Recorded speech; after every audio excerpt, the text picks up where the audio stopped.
So I remember when I did Akeelah and the Bee, everybody kept saying, this movie is going to be a hit. This movie's going to bust it out. You're going to be a star. And like, it's such an elusive thing because what's a star? You know what I mean? Yeah, right. And how old were you then? I was 11. 11. And they were like, this is huge. And I'm like, wow, it's like, this is you huge. really, like, whatever that is. I guess I'll be Michael Jackson now. You know, like it was like huge. You know? And then the movie came in and did so terrible in the box office. Mm-hmm.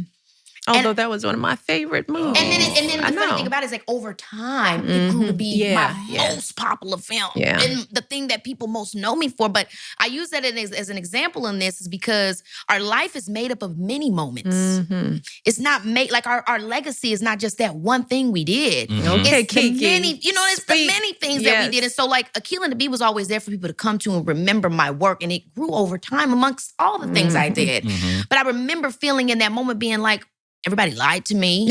You know what I mean? I felt like when my mom told me I was going to be a big girl at 5, I still didn't get big. I was like, now wait a minute, I'm still It's like, what is shorter this? than y'all. It sounds like big girl just means I can't be a baby. Exactly.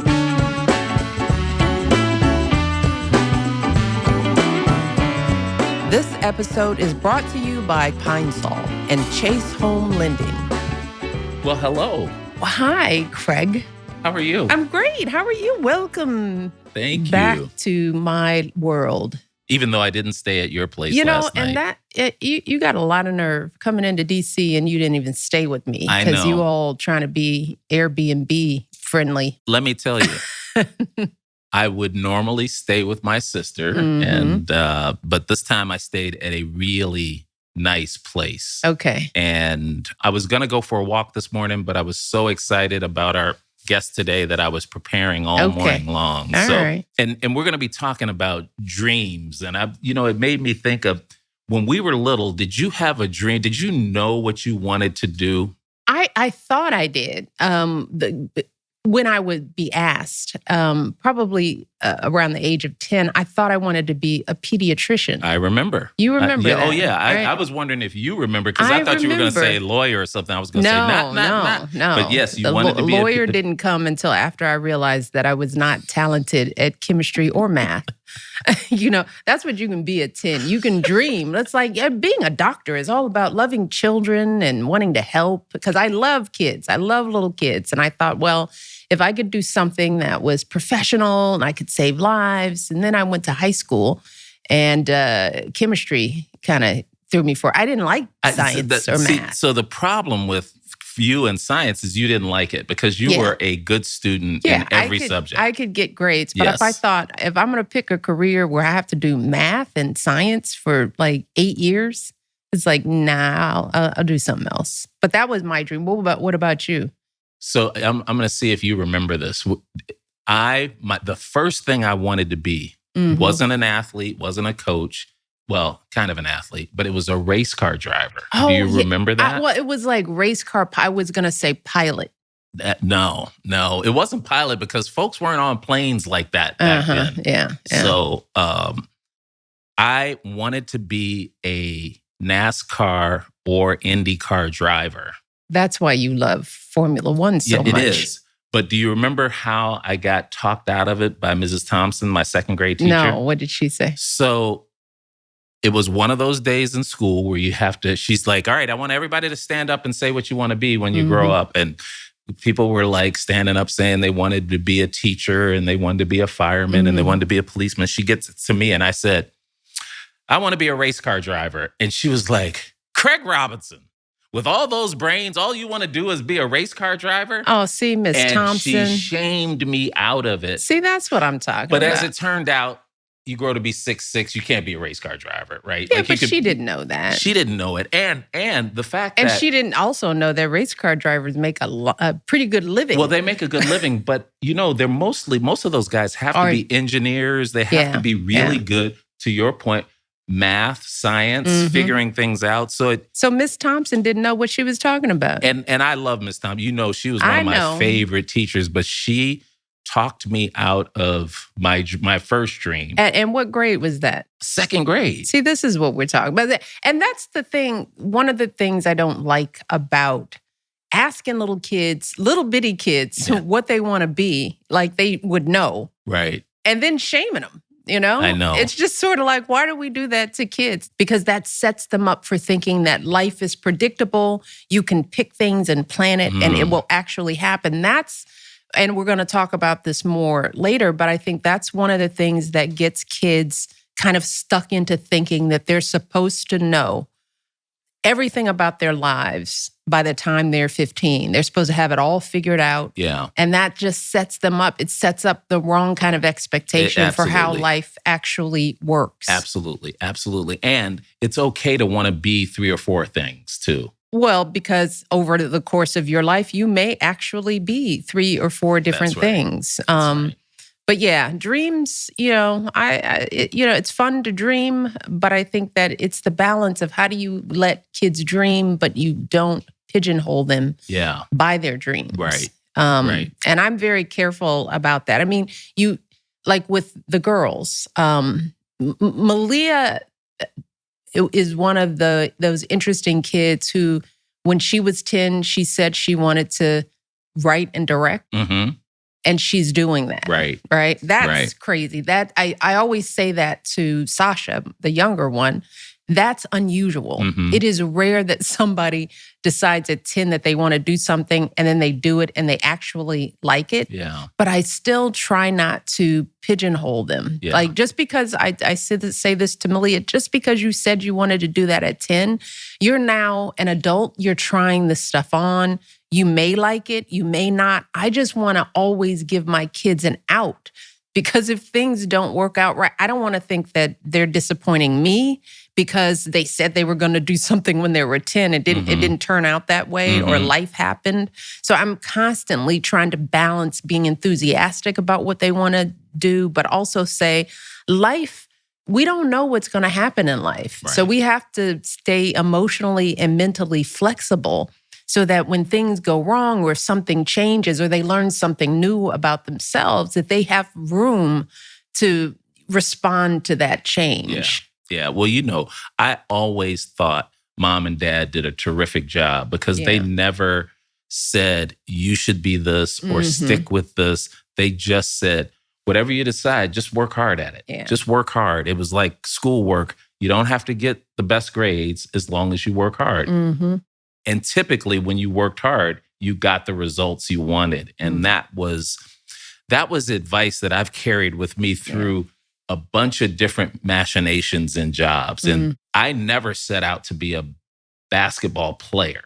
Yeah. But I digress. I want to bring out our guest who is an Emmy Award-winning multi-hyphenate entertainer, an actress, a musical artist, a producer, a host of her own podcast, and an author. But most importantly, she is the favorite game show host of the Robinson household. Because, we play some password in our house. You come to our house, family. You got to be ready to play some password. So, Keke Palmer, will you please come on down? I could listen to you guys talk all day long. It's so good to see you. Thanks for being here. Hey, you too. You guys, oh my gosh, thank you for having me on. And I just live for the password play. Oh, right. The password is. Yes. Now, I should wear my glasses. When we play, we say it like that. Oh. And the password is.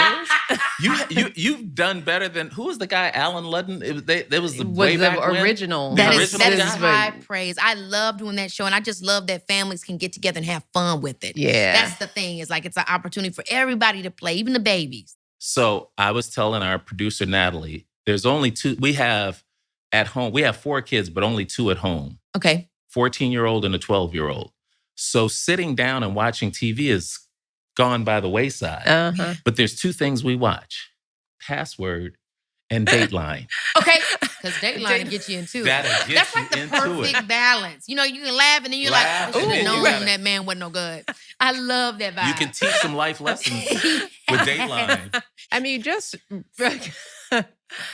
listening to you read Keke's bio. It's like, girl, I would think you were 70 years old with all you've done in your life. Sometimes I do feel 70. You know, I mean, how have you packed so much into such a young life? You're a baby yourself. Oh my gosh, thank you so much. And you have done so much in such a short period of time. Girl, I'm so proud of you. Just watching you just do your thing. How do you manage all of that? I think it's so much of what, when you guys were talking about dreams, knowing your dream as a kid, and then how people can help kids nurture them, is that when I told my parents I wanted to entertain, we started going on auditions and stuff, there was never a ceiling. They always encouraged and said there was more that I could do. Yeah. There was never a feeling that I had, well, because I started with acting, that's all I had to stick with. If I wanted to try singing and focus on that, I could. If I wanted to try hosting, if I wanted to do less film and TV and maybe do more theater, it was always, or even community stuff. Yeah. I never felt like I had to just abandon any one thing to follow my dreams. It all was rooted in being of service to my community in the ways that felt most natural to me. And so I really loved hearing you guys talk about that, because I think that is why I'm able to do all the things that I do. I think a lot of people have everybody has multiple gifts and things they want to offer. But like y'all was saying, sometimes people make them believe that it's that whole jack of all trades, master of none. Yeah. But really it's jack of all trades, master of none is often better than a master of one. Yeah. And so I think my mom, my dad, my family saying, okay, we with you. Let's do it. Let's give this a shot. It's what made me be able to do it. Do you think about the wisdom of their parenting? What do you think now about the way your parents sort of guided you? I think in the beginning, I was kind of like, as a teenager in my early 20s, it was kind of like, did I like my parents? Yeah, really. Yeah. And then I was like, girl, everybody go. I remember my dad had this talk with me where he was like, okay, so I didn't do a lot of things right. I'm sorry that you didn't like this. I'm sorry that you didn't like that. But now you're a grown woman. So now what are you going to do with that? Are you going to be mad at me forever? Yeah. Or are you going to move forward and take matters into your own hands? See, now that's Chicago, right? That is Chicago to the man. He was like, everybody's parents did something. He was kind of like, okay, girl.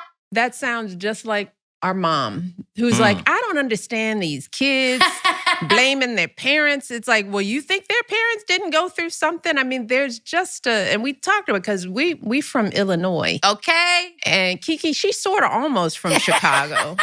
Anytime I say Robbins, people are like, but if you know Chicago, you know Robbins is like, it's the hood suburb. And if Keke's from Robbins, she can handle herself. It's like, right, you can handle yourself. We know know that. Play. We know that. It's not, Robbins is not Highland Park. No. It is not, it's not Barrington, know. But your parents sound like there's a sort of common sense groundedness to the way they think. There's just kind of a Midwestern kind of simplicity and kind of, no nonsense. And I just always wonder how it's like that.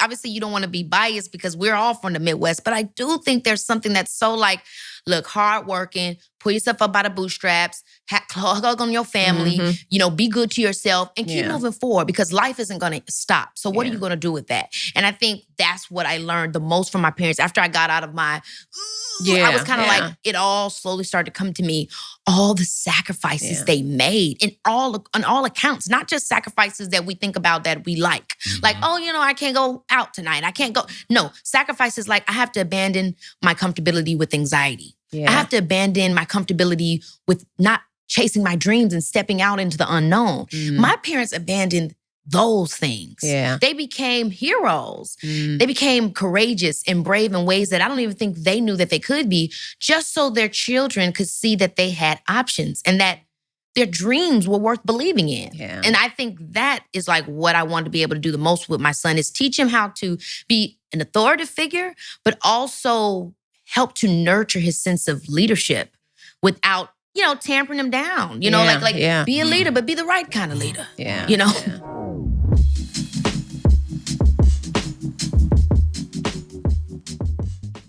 As I mentioned earlier in the episode, this time on my trip to Washington, D.C., I didn't stay at my sister's place. I stayed at a wonderful Airbnb. The place was fantastic. My sister is not very happy with me, but being at my own place. I can cook for myself when I want to. I actually boiled a few eggs for myself. I can have a beer, put my feet up. I can take a shower and come out of the bathroom with my towel around me and not necessarily have to get dressed right away. But I think that from now on, when I come to DC, I'm going to stay in an Airbnb, to my sister's chagrin. This episode of IMO is sponsored by Chase Home Lending, inspiring confidence in your home buying journey. No matter where you are in your home buying journey, it's easy when you start with Chase's home lending experts and smart digital tools that can guide you every step of the way. Buying a home is part of building a strong foundation for your future and creating a space where you and your loved ones can thrive. When Kelly and I got married, we were thinking, what's the best way to lay a foundation for our new family? Well, we decided that foundation could be laid by purchasing a home. As it turned out, that was the right decision. We've raised 4 kids in our home. We still have 2 there, and we are saving for college, and our home ended up being the best foundation we could have ever wanted. Chase is committed to helping you build a strong community and achieve your home ownership goals. They offer the support and guidance you need to make your dream of home ownership a reality. Visit chase.com/start to learn how Chase can help achieve your home ownership dreams. Member FDIC, Equal Housing Opportunity. We're so thrilled that Pine Sol is a partner of IMO. Pine Sol has been connected to our family forever. To this day, whenever my sister and I catch the scent of Pine Sol, we automatically feel better about life. The smell of Pine Sol has always taken us back to our childhood home. It is amazing how smells can transport you to a place or a moment in time. Another smell that takes me back is cherry blossoms, which always remind me of visiting Michelle in DC. That's why I'm excited for Pine Sol's newest scent, Cherry Blossom. The cleaning power you know and love from Pine Sol is available in a new scent this spring, Cherry Blossom, which is light and fresh and leaves a lasting floral scent while eliminating tough dirt, grease, and grime. You can use Pine Sol Cherry Blossom multi-surface cleaner to help deodorize and clean hard, non-porous surfaces, including floors, sinks, counters, stoves, bathtubs, shower stalls, tile, and more.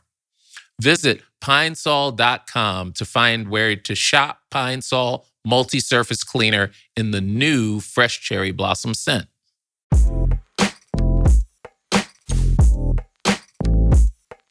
So, sorry, Mish, but I love read. Mish. Yeah, right? Sorry, Mish. Yes. I'm in control here. This is a perfect time to segue into our question. And our producer, Natalie, is going to read the question and then we're going to react to it. So, Natalie. What's up, Nat? Hi, Michelle and Craig. My name is Noelle, and I'm 36 years old. My whole career, I've had one dream, to write a cookbook. Since college, I've worked single-mindedly towards doing this. I've written for food magazines, become an in-house recipe developer. I worked as a cheesemonger. I've even become a food stylist to help other people realize their own cookbook dreams. In the midst of it all, I've also been scheming up and dreaming my cookbook. Until recently, though, it really felt like it would never happen. And then, bam, I got a book deal. My first cookbook will come out late next year. So you might be wondering, what's the problem? That's my question to you. After years of working towards one thing, I found myself oddly unhappy now that I've achieved it. I don't feel I've made enough progress in the rest of my life. I've made very little money. I don't have the house I hoped I'd have or the relationship I thought I might. I fear I've given up so much for one thing, and I'm really not sure it feels worth it. I'm deeply aware of what I don't have, and I feel a bit overwhelmed by the rest of my life. Getting this cookbook to the finish line on time and within budget, trying to earn more money, staying healthy, trying to date. You get the picture. In short, I don't feel encouraged and proud or like I've succeeded as an adult. I feel tired and anxious. Have you ever felt this way? Do you have any advice on how I can reframe my mindset to focus on the good, embrace what I do have, and move forward with a little more optimism for the future? Maybe even find a little gratitude for what I have accomplished? Any insights would help. Thanks, Noelle. Well, that is a lot. That's heartbreaking. That was It heartbreaking. is. And I'll open it up to you folks. I mean, I think I maybe have had one experience like that. And it's because you attach all these expectations to it. You know what I mean? Like, it's one thing to say, I want to achieve this for me. And then there's another thing to say, I want to achieve something because I'm expecting all of this to come with it. You know how you can think about, well, once I get da-da-da, I'm going to have this, I'm going to have that, I'm going to have that. Right. And then you kind of continue to push the goalposts for yourself.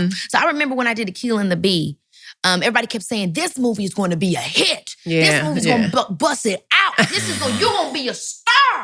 And like, it's such an elusive thing because what's a star? You know what I mean? Yeah. Right. And how old were you then? I was 11. 11. And they were like, this is huge. And I'm like, wow, it's like, this you is huge. really, Like, whatever that I is. guess I'll be Michael Jackson now.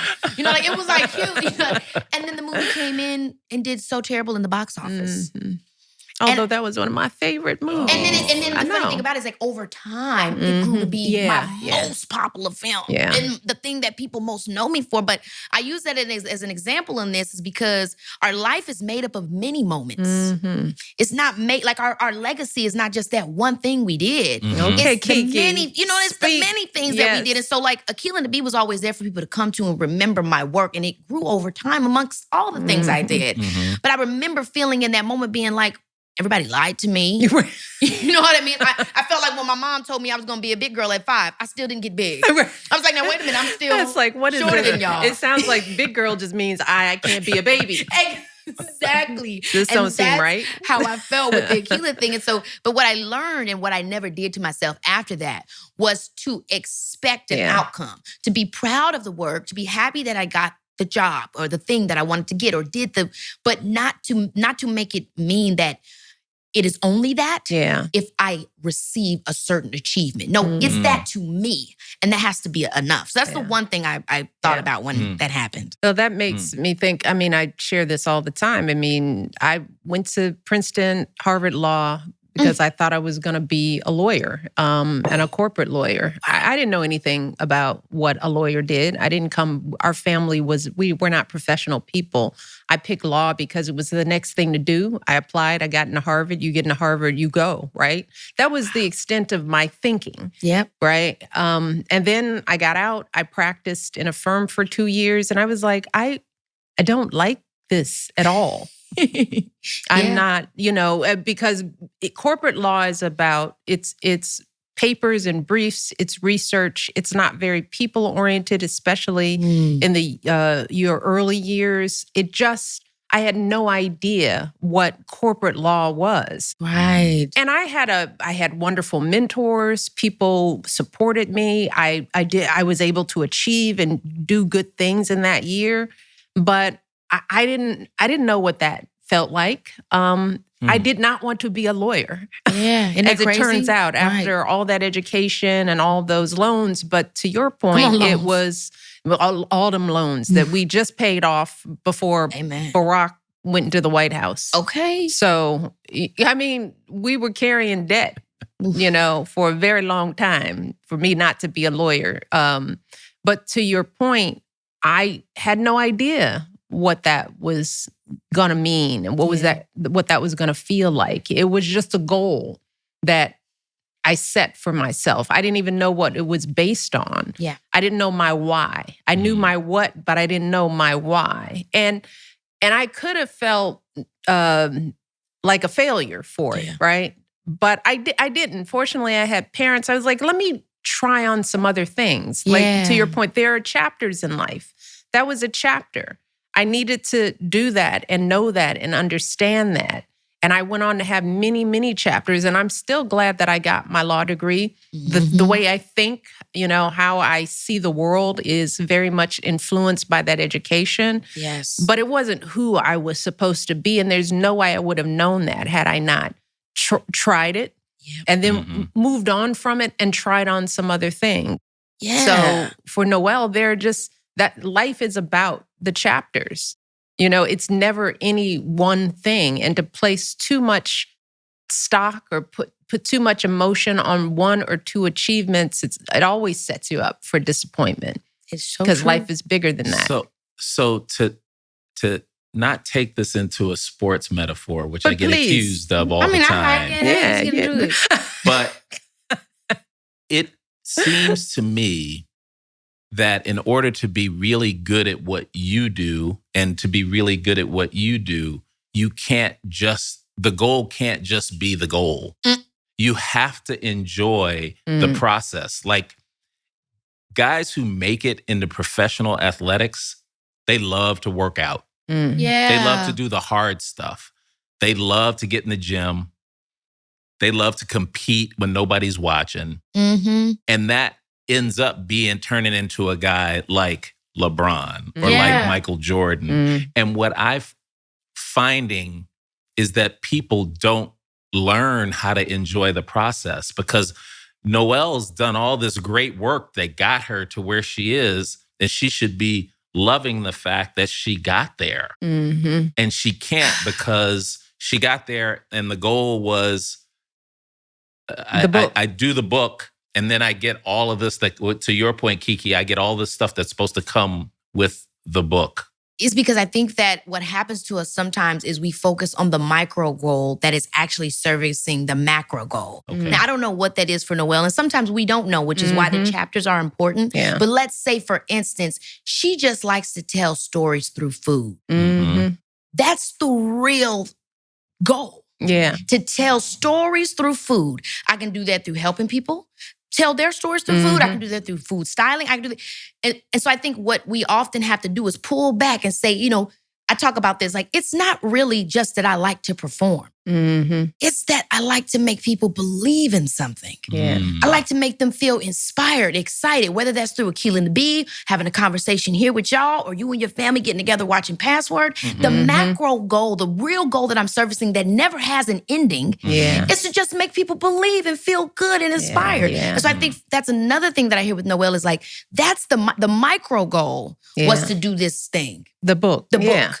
The micro goal was to do the book, but the macro goal, you got to really identify that to yourself, and that helps you to know that I'm going in the right direction. You feel that you're being of service to that macro goal, even when these micro goals go in the random directions that you didn't expect, because you know you're still servicing that real thing. But this is why I want, this piece of advice is for Noelle, but it's also for parents out there. It's for teachers. It's for the people who work with young people.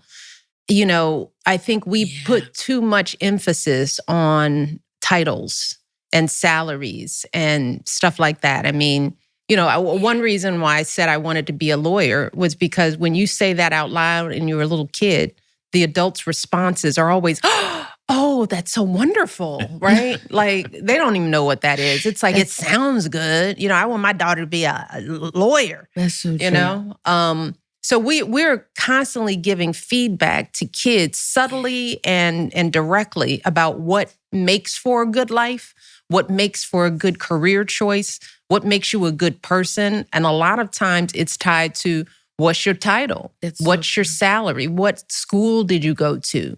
What's that named school? And we're sending those subtle messages. So now you become Noelle, and you've been all throughout your life pursuing these little applause lines that you get from adults that are a sign that this is good. Oh, you want to write a book. Oh, that sounds impressive, right? Guess I want to write a book, Mom reacted pretty well to that. And so now I see young people getting caught at going after words, titles, things, right? A salary. I want to be rich. I want to be this name thing. And that keeps them from understanding their macro, because they're not spending time thinking about, who am I? That's right. And what do I want to be in life? Because when I had to transition out of law, that was the first time when I decided at that stage, after all that debt, I don't want to be a lawyer. Now I have to do the hard work of figuring out, well, who do I want to be? Because none of my degrees taught me to even think like that. No one had ever asked those questions. I was getting A's and awards and all that, but nobody ever said, who is Michelle? And who do you want to be in the world? So I had to do that work on my own and start meeting with different people and hearing about different jobs and careers, because I was even limited to going to the best schools in the country. I was shown like 10 careers I could be of all the things in the world, you know? How did you get yourself to that answer? I'm curious. I started meeting with people. I started thinking, I had to start thinking outside of the box, like, what do I enjoy? Yeah, yeah. And it went back to kids and inspiring. It went back to mentoring. And it's like, I get my most fulfillment.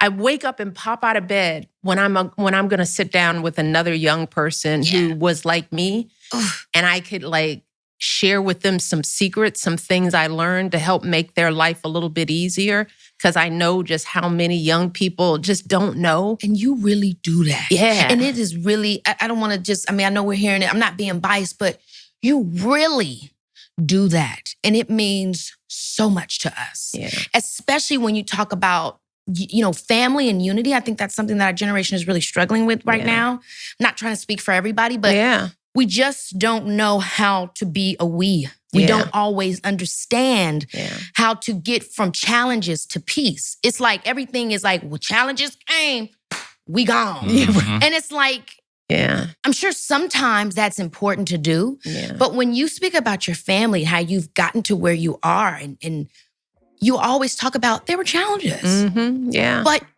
what you get on the other side of getting through that is what you're looking for.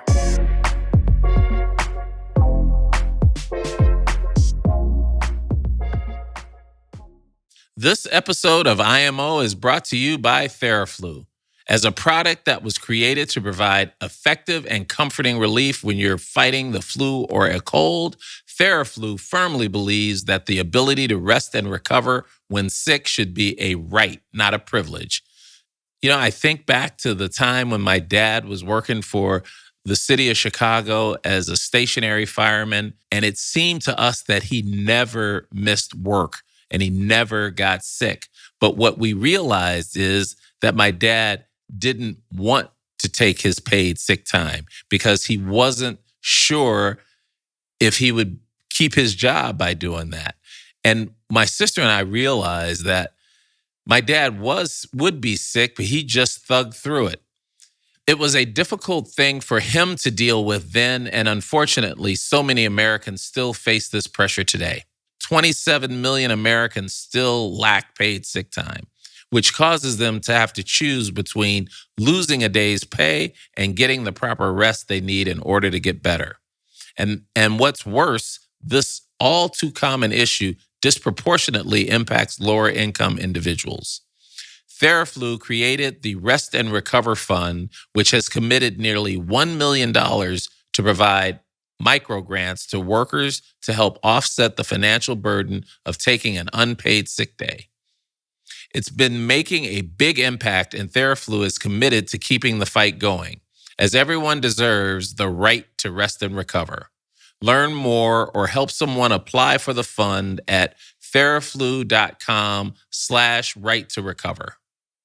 This episode is brought to you by Rivian and their fully electric, full-sized SUVs and pickups that are designed for all of life's adventures. The folks at Rivian lent me an R1S to drive around while I'm here in LA, and it has been awesome. You know, I'm 6'6", and there is plenty of leg room and headroom for a guy like me. In addition, there's also great cargo space for my luggage. So learn more right now at Rivian.com.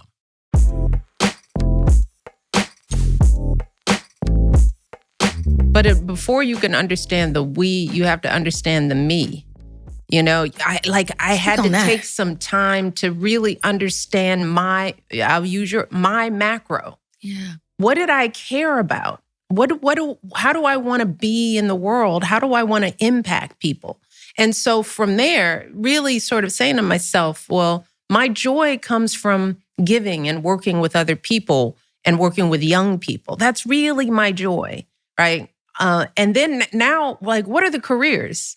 I can do with that? Who are the people that do this? And their teachers is like, I don't know if I want to be in a classroom, have some conversations with professors. I started talking to people at universities because young adults were there. I met with deans of students. I wrote to presidents of universities, Northwestern.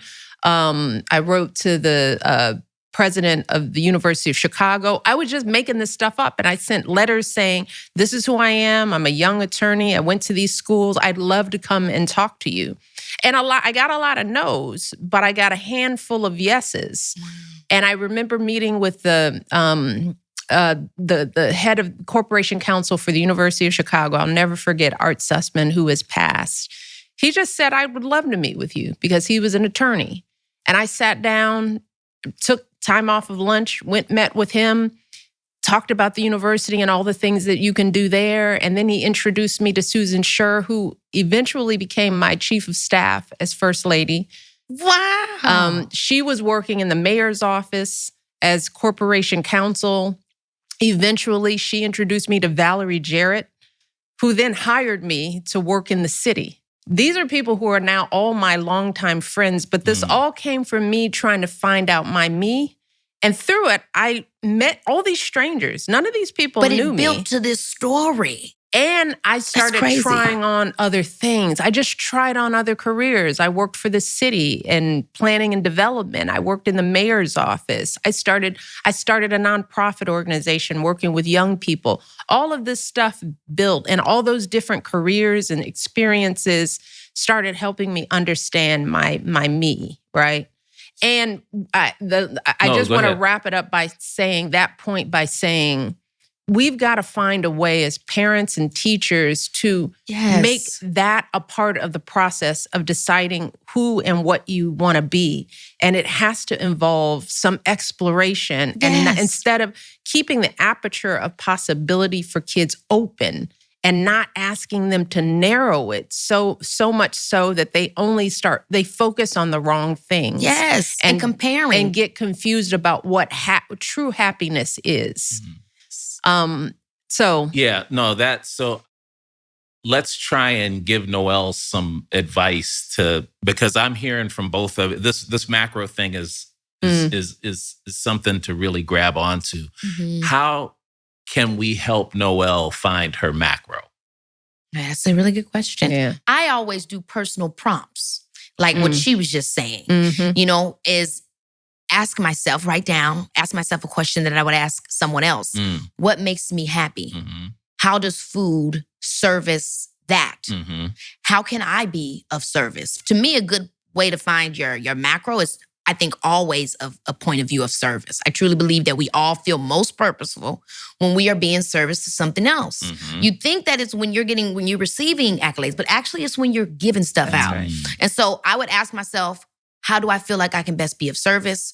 What makes me happy? And how does food play a part in those things? That would be my first three, just to throw something out there to help lead her there. I would also want Noelle to think about, what does happiness mean? What does that mean? Right? Because I also notice among young people, because I mentor a lot of young people, the expectations of life are outsized. I just think it is true. I think we have a generation of young people in their 20s who think that the goal is their personal happiness, period. And that is just not life, It's not. Service is a better goal than happiness because life is full of bumps and bruises. And if we're teaching young people that it's all about happiness, because Noelle she's been chasing some false belief of happiness. Like there's a place that you land where the land is forever happy and there is never a bump. I hear that's part of her disappointment, right? Because she's waiting for the thing to be perfect. I think that's also a big thing when we're talking about the generation and just how we're all growing through this phase. There is the reality that I think has to hit us all, that discomfort is a part of life. It is a part of life. This period that Noelle is also in is like, that may just be the vibe right now. That's right. It's we don't have you, right. You achieved a thing and now you had a high with it. Yeah. You celebrated it and now it levels back off. Right. So now, does Noelle know how to deal with level? Does she know how to exist when life is just life? Yes. And I talk to my girls about this all the time. It's like, learn to be satisfied. My mom says it to me too. Where this was a thing that our parents said, this is another Midwestern, Chicago, South, never satisfied. Never satisfied. I mean, we didn't have anything, but the minute we acted like we weren't appreciating what was on our plate, it was like never satisfied. So how you true. Asking for something and you still have something on your plate? Yeah. I tell my girls the greatest gift that they can have develop for themselves is the ability to be to be happy where you are, wherever that is. Content. To learn how to be like, this is not exciting. I'm not winning. I'm not losing. I'm not achieving. It's not a party. I don't have friends around every day. It's like most of life is just, the nothing in the middle. Yes. And I think this generation, they don't want that nothing in the middle. When things are just bland, which is, y'all, most of life is just ordinary. You got to learn how to be happy alone. You got to be happy a little bored. You got to be happy when things are hard. You got to learn how to be satisfied when you failed and things don't go your way, because all of that keeps you getting up. But I think there are a lot of young people who are searching for this impossible feeling of continuous happiness. I'm curious with you both, because we were talking about the generation, but it's also like, it's like when I was saying the age I went through of blaming my parents. Okay, this is the age of having to realize that you have to be comfortable in discomfort and everything's not going to go your way. When you think about you in your early 30s, and you're dealing with the new reality of, because that's the thing is we all are breaking the realities that we thought would be. At 18, I'm grown. Okay, not really. In my 20s, it's fun. Actually, this was terrible. At 30, realizations that I have to contend with. How was it for you guys when you were approaching that and had to come to those realizations? How did you deal? For me, go ahead, you go. What I've learned now that I'm 60, right? Because there's I know that's right. There's wisdom. You look back on your life, you only know what you know. And of course you thought you were grown at 20. Of course you thought you knew what you were doing at 30. Of course, that's all you knew. I used to joke with the girls, it's like when they have some epiphany about life that I was telling them, it's like, I told you that when you were 10. I've been telling you that, girl. And I'm getting a lot in their 20s. Well, Mom, you were right. Yes. I didn't even think about that. I was like, just imagine, you're 20, you just now putting together sentences, At 20, you got 5 years of that. So you couldn't even talk straight, right? You didn't, you were learning how to go to the bathroom on the toilet. It's life is true. Like you're young. You just haven't even been here long enough. And now that I'm, wisdom comes with age. Yeah. So with wisdom and hindsight, I realized that is life. Life is becoming. Like we are always becoming. There is no point in which you stop learning and discovering and you get to a place where, this is it. And do you really want that? That would be crazy. That would be crazy. At this stage, I am still becoming. I've learned something new about myself as a woman. I'm more in touch with my confidence. I know what I know. And I feel more empowered to claim what I know. I don't doubt myself in the ways that I did in my 40s and 50s, because that's still coming for you too. Yes, I can only imagine. And that's what I'm hearing from you is literally just to keep living.